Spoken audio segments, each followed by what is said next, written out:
I want to bring in a New Jersey resident who felt the quake. You see him there. His name is Chris Christie, and he's joining us from Mendham, New Jersey, about 17 miles from the epicenter as the crow flies.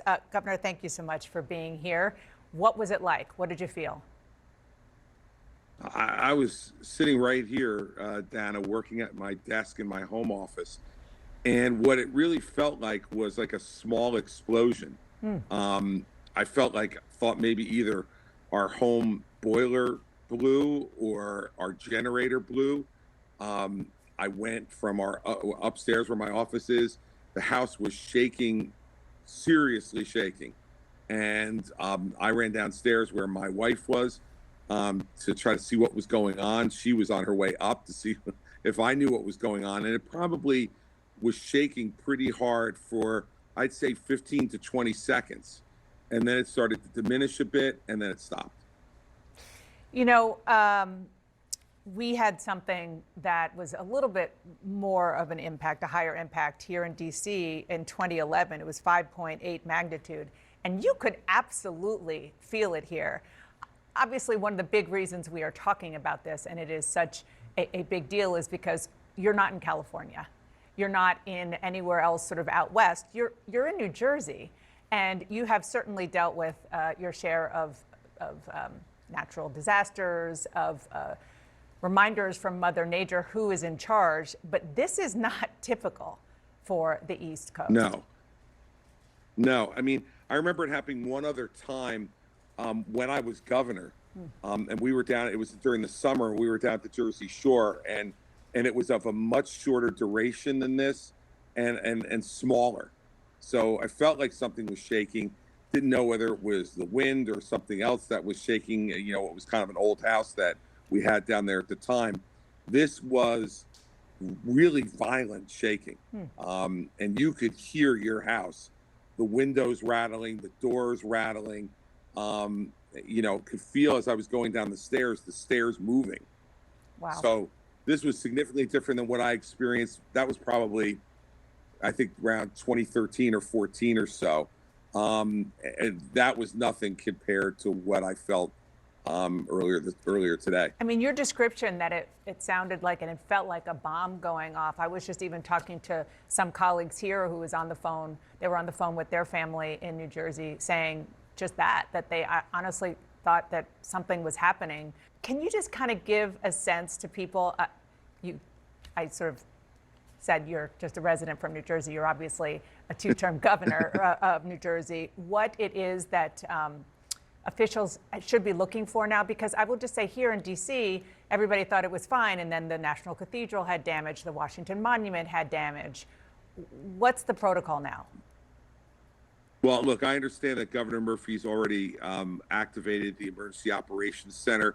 We call it the Rock down here in New Jersey. It's in West Trenton, where all of our emergency first responding leadership gathers. I'm sure the governor will probably be there. What they're going to want to do is a few things. First, you're going to want to see if there were any injuries and take care of anybody who might have been injured. I haven't heard of anything like that yet, but that's priority number one, is what's happened to human life. Secondly, then, I would be looking at all of the major large structures in the state. We have a fairly decent skyline in Jersey City, New Jersey, the Goldman Sachs Tower being the largest one. I would be sending out, as governor, the folks that we have in the Department of Community Affairs, which will have structural engineers to go out and begin working on some of the bigger structures in the state to make sure that they're stable. And then I think you're going to have to work county by county with each of the county folks who oversee building inspections and all the rest in their individual counties, to let them know, especially near where I am. Like you said, I'm about 15 to 17 miles away from the epicenter. I think you start there in northwestern New Jersey, and then work your way in concentric circles out as governor to try to check on the structural safety of homes. You know, we have a number of different types of, temporary homes here in New Jersey that are, and by temporary, I mean at the Jersey Shore, as you know, smaller homes that don't have foundations and all the rest. So I think that's the way you work it out. Start with human life, the very large structures which could create other problems. if they were unstable, both for the people who are working in them and for those in the surrounding neighborhoods, and then ultimately down to individual homes, which can be dealt with at the county level. Yeah, and I know this, look, this didn't even happen 2 hours ago at this point. You talked about the way it sounded and the way it felt. Have you been able to look around? Do you have any sense of any damage to your house that could be an example of maybe the delayed effects of people really realizing what the impact was? Well, I went outside and I took a look around and I didn't see anything. But you know, Dana, as an engineer, I'm a really good lawyer. So I don't know if I'd really noticed anything unless it was getting ready to fall off the house. But there wasn't anything that was obvious to me. But I think that everybody's going to have to like kind of let it settle in a little bit and then take a closer look during the daylight today. But I certainly didn't see anything initially from my look around that there were any problems. And we didn't have anything fall off the walls or anything like that. It shook pretty violently, but everything kind of stayed where it was supposed to. One of New Jersey's most famous residents. Hey, Governor, if you want to get Bruce Springsteen or John Bon Jovi to call in, you can give them our number. See what they felt. You got. All right. Dana, I will put this link right to both of them right now. All right. In all seriousness, thank goodness it seems as though everybody is okay. Thank you for jumping on and telling us your experience, Governor. Appreciate it. And you got to come back and talk politics. This is Inside Politics. Come back soon. Promise you I will. And everybody have a good weekend. Thanks, Governor. And video coming in from all over New York showing the moments the quake shook the city and beyond. This is from inside the United Nations Security Council when the tremors disrupted a debate over the Middle East. Alyssa Rafa is at our weather center in Atlanta. So, Alyssa, walk us through exactly how large this earthquake was. I mean, it's pretty significant when you talk about the shaking. 4.8 magnitude is something that doesn't happen in this region really at all. And I think that's what the big storyline here is. 4.8 magnitude, can give you some moderate shaking, but especially for this area, it's massive. This is not on any active seismic area. We've been talking about the earthquake in Taiwan earlier in the week. That's where you're sitting in a hotbed right on top of fault lines, volcanoes, like that's very common. This is not that. So I think that's just a lot of what, people are reacting with confusion because 4.8 magnitude is definitely significant enough for that shaking to be felt for miles and miles.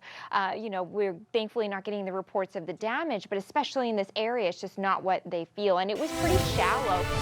Alyssa, I apologize for interrupting. I'm going to go to Eric Adams, Mayor of New York. That hit our city around 10:23 a.m. We felt the impact of this 4.7 magnitude earthquake. The epicenter was in Lebanon, New Jersey, about 50 miles from New York City. And as you know, this is a developing situation where you're always concerned about aftershocks after an earthquake. But New Yorkers should go about their normal day. First responders are working to make sure the city's safe.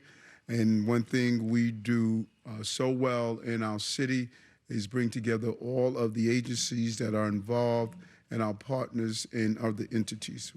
Everything from the MTA to the Department of Buildings, the parents who are concerned about their school children. Chancellor Banks would be here to report on that. But we say over and over again, the safest place for our students, we believe, will continue to be in school. At this point, we do not have any reports of major impacts to our infrastructure or injuries. But of course, we're still assessing the situation and we'll continue to update the public. We're in touch with the White House, the governor's office, and local elected officials. And I encourage New Yorkers to check on their loved ones to make sure that they are fine, not only from the infrastructure damage, but this could be a traumatic moment for individuals going through an earthquake. And if you feel an aftershock, drop to the floor, cover your head and neck, and take cover under a solid piece of furniture next to an interior wall or in a doorway. And so I want to thank the emergency staff and first responders for their work to keep New Yorkers safe. Earthquakes don't happen every day in New York. So this can be extremely traumatic. The number of texts, calls, and inquiries that people sent out to not only our administration, but to family members checking on them. We know how this can impact you. But we're ready for the unexpected. This is New York City, and we respond accordingly. We will continue to update New Yorkers as we get more information.